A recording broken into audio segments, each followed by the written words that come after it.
action. All right, CoachPanos here. We're talking 20.4 setup, okay? Your box, your bar. If you're female, you're on 1 bar, 15 kilograms. If you're male, you have 2. I'm gonna suggest 2. The first bar is gonna be your 95 pounds. Women's gonna be 65. I'm suggesting the women's bar because it has more whip. It's gonna flex a little bit when you catch. And then it's also thinner, so you're just gonna grab it and go. It's gonna feel a little better in your hands. And then from there on out, I would suggest going with the regulation bar. Dead plates are preferred because they just don't bounce as much. The bar will be sitting there waiting for you.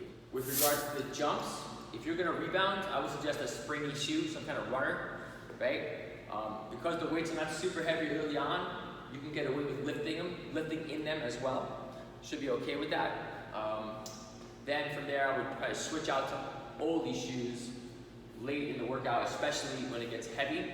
So I'm gonna suggest, a light lifter. I love these by Reebok.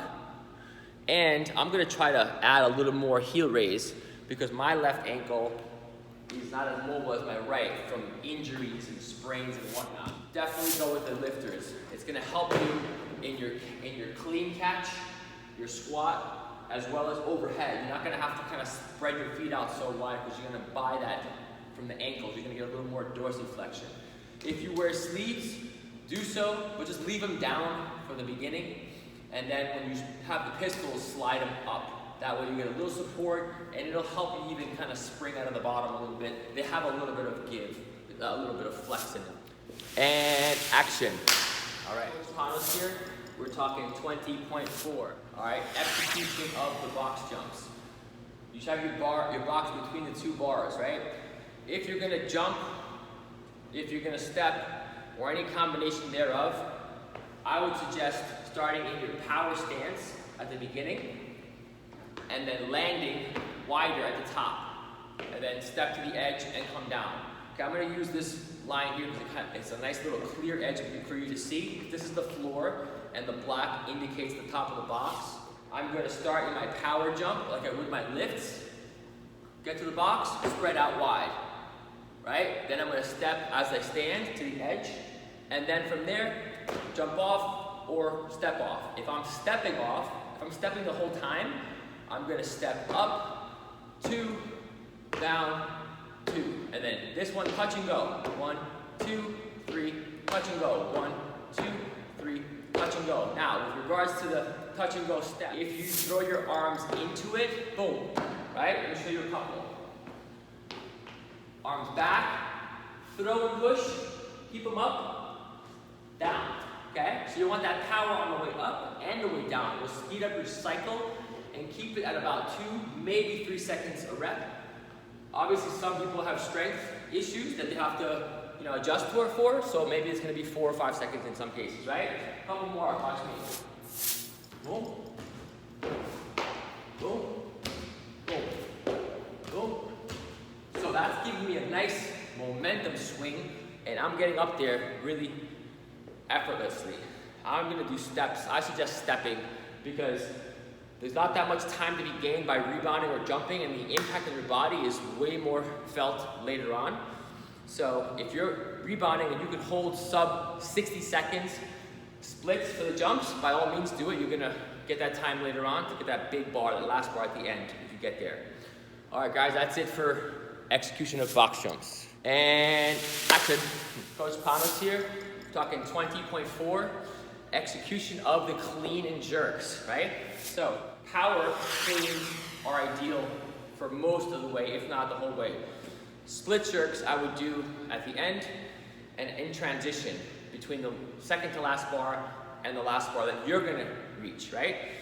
And I would try to do it with as few steps as possible. So I like to do what I call a 2-step. This is like the most ideal, right? Actually, the most ideal would be a muscle clean and drive and press. But that's not realistic, after the first bar. So it's gonna look more like this. Okay, first bar. Boom, okay? Then maybe some of this. Okay? That's what I call the 2-step. You're jumping, catching, right? There's 2 knee bends, and it's a consistent, continuous movement. There's no hesitation. Now, if you get to the 3rd or 4th bar, you might want to hesitate, which is gonna give you a little pacing mechanism, reload your legs and your breath, and then you go. So it's gonna look like this.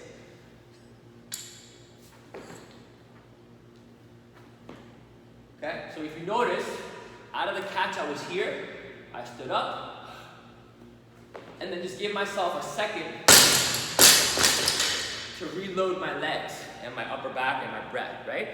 That might take a little longer, but it's gonna keep the heat down. Also, when you do that, or anything, don't hold your breath the whole time. So if you're like,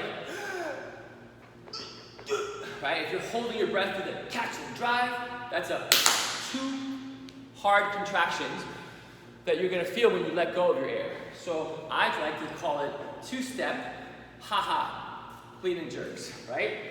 So watch. Ha, ha. Boom. Ha, ha. Okay? Because you're releasing air, right?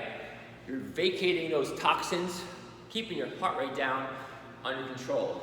You're gonna have a braced core. Chances are you're gonna be wearing a belt, especially when it gets heavy. So you're gonna be okay there. Hopefully you build up the structures in your spine and your midline and your body to handle sub-max loads in workouts. If not, we got work to do, right? Split jerks, like I said, if you plan on getting to the 225 bar or 145 for women, I would start split jerking, if you plan on doing it then, the bar before, so you can prime your technique, because that's a big jump from one bar to the next, you're gonna feel it. So start thinking ahead of that, right? The only time you're gonna split jerk basically is when it gets heavy, or if your legs just don't have the drive to get it overhead. And that goes for any bar. Hook grip, I wouldn't do unless it's the heavy bars. The first one, maybe even the second one, you don't need it. So, but if you can get into it really quick without kind of like fussing around, use it every time. It's gonna help you. But when you turn over, let the wrist roll so you get that elbow position up and chest up, okay? All right, that's execution of clean and jerks. And action. Execution of pistols. We're talking 20.4 execution of the pistols, okay? So let me show you what a pistol looks like if you haven't seen it.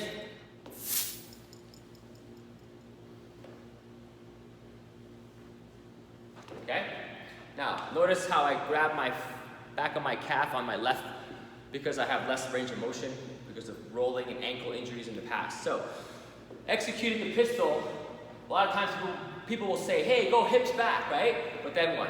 You're falling back on your butt. What I think you should do to minimize that drop and the weight coming down, use physics and use finesse. So you're gonna bend, boom. That's gonna lower your center of gravity a little bit, but your heels are still down. And then once you break at the knee and you've reached your ankle limit, sit. By that time, you're already laying out the groundwork for a nice path, right? Whereas if you're just really inflexible and you just have no ankle mobility and you're throwing your butt back to compensate or throwing your hips forward, right? You're out of whack. Definitely use lifts. I mentioned this in my other video or earlier on for the setup. These are great. They come in, you know, you can adjust the height based on what you need. Pretty affordable. I'm gonna put these in my shoes. These already have a little bit of a height, right? A little bit of a heel raise. I love them, they're light. They're my favorite shoes, I've had them for years. Noah Olson, he got me these. Thank you, Noah, I love you, man. All right? So, like I said, wear those for your pistols. I would wear them regardless. And if you're stepping, just keep the same shoes on the whole time. If you're gonna be jumping early and rebounding, that might not be comfortable for you. You might wanna do a shoe change. It's really easy. Just leave them nice and loose, right? Take off your shoes real fast, slide in, and strap up, right? You don't have to get all fancy with the tying if you don't want to, but you can keep it like a loose tie, and that strap should keep you in there. You're gonna be resting somewhere, so if things don't feel right, use that rest to tie your shoes, okay? Thighs should touch. If you're one of those people whose knee rolls in, like this, use one thigh against the other to push against it so it prevents that. It'll kind of help keep that balance in the joints stacked, right? Grabbing the toe, the thigh, or the calf, it's all good, right? So here is one way, Here's another way, which I like, because it's nice and quick. You don't have to reach for it. As a matter of fact, in the workout, I was actually grabbing my toe. It just felt better at that point. So you have a couple different options. Pick one that feels right in the moment, just go with it. All right, so that's pretty much it with regards to pistols. Normal breathing, exhale. Exhale through the compression, through the force, right? It's opposite of what you normally do. So breathing, you need to get air out. So don't hold it in and out of the body, okay? All right, guys, good luck. And action. So we're talking 20.4 pacing. So pacing is gonna be a little different for everybody. It depends on a lot of factors. Obviously your fitness, your height. So on the box, for instance, if you're stepping, a tall guy with a high hip start is gonna be like walking up the stairs. You're gonna have no issues. Whereas a little person is gonna be doing a pistol every single time, right? So I think that it just depends, but there should be like a range more or less per rep. And this is kind of set up as an EMOM in some way, some crazy way, but you know, it's gonna be really hard to work along those lines. So I'm thinking for a step up or down, step up and step down, jump up, step up and jump down. I'm thinking the pace is gonna be about 1 rep for every 3 to 5 seconds for every 1 rep. It depends on the height, like I said, and also fatigue and transitions, right? But that's more or less what it's looking like. A rebound, if you're doing a true rebound, then you're kind of bouncing off the floor and then lock out, hesitation, and go. So it looks something like this. Boom, 2, 2, 2, right? That's a rebound. This is also a rebound, right? See how I'm like taking my time? If you're gonna do that, don't do the rebound because you're losing time standing on the box, right? And you're not using it to cycle. If that's the case, just step. It's gonna take about 1 minute and 15 seconds or less to step, and you're gonna be nice, cool, calm, and collected. It's like a dance, right? And if you use that swing arm that I showed you, up, down, up, I'm talking, you don't even feel the weight, especially if you throw your arms into it. And guys, that's typical jumping mechanics. When you're doing a box jump, hips go back, elbows go back, throw them, double uppercut into your jump. It's gonna carry weight. It's like a kipping pull-up for the box jump, okay? So that's for the boxes. For the clean and jerks, I think the reps start obviously low per rep, about 3 to 5 seconds per rep on the first bar, and then they progressively get longer, the splits. If you haven't done the workout, you have to be conservative because you're not sure what's gonna happen deep into the workout, right? So if you're not sure, do a little pacing scenario beforehand and just kind of pick some time frame and do like a couple reps and feel that out. If you're in the workout and you're in hot water and you're like, I need a break, every time you start the bar, 1, 2, count in seconds, 3, 4, so you're counting in your head, or maybe have somebody do that for you. And every time you touch the bar on the next rep, the count restarts. If you do that 2 or 3 times, you can establish a pattern that will give you an idea of what your pacing is, and if you can hold that, go for it. But if you do like 2 or 3 reps out of the 10, let's say, and you're like, I can go faster, and you get ahead of that clock, he'll start, and you count every rep, and then the time will get shorter, so you gain time, but you have to kind of have an idea where you're at before you make decisions. So either do it beforehand or in the mid-workout, you can do it as well if you're kind of experienced enough and know what you're doing and paying attention to the clock, right? Now, the heavy bar, the last bar, whatever the last bar is for you, is probably gonna be the heaviest one for you, and it's gonna be a challenge. So that one, I would not take risks on. Take your time. Everything before that, you can probably take risks getting there, okay? This workout really comes down to managing the splits even on the boring, easy stuff, the pistols and the box jumps. I say easy, some people struggle with both, but what I mean is compared to the clean and jerk, right? If you maintain an even time, and he's basically giving you a softball right down the middle, right? You're allowed to step. With that step, you can factor in exactly the same time for each box jump or step. With the pistols, it's really gonna come down to like, okay, you're gonna be tired, your legs are gonna be burning, but you need to know what you can do in a situation and repeat that. If it goes faster, it's a win, but if not, you have to know at least, is it gonna take me 90 seconds or a minute? Somewhere in there it should take to do the pistols. Whatever it is, it should be the same the whole time.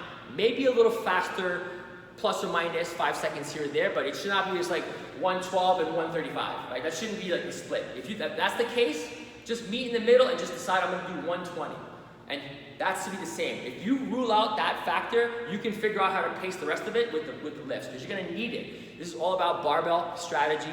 This is a really fun workout, and you know, this is gonna challenge what you know about yourself and apply it. It's gonna be really educational. So I love this workout for that reason. All right, that's pacing tips for the clean and jerks and you know, the boxes and whatnot and pistols. So good luck, guys. I'm gonna be doing this again on Monday. I'm just looking forward to it. And that's it. Have a good one.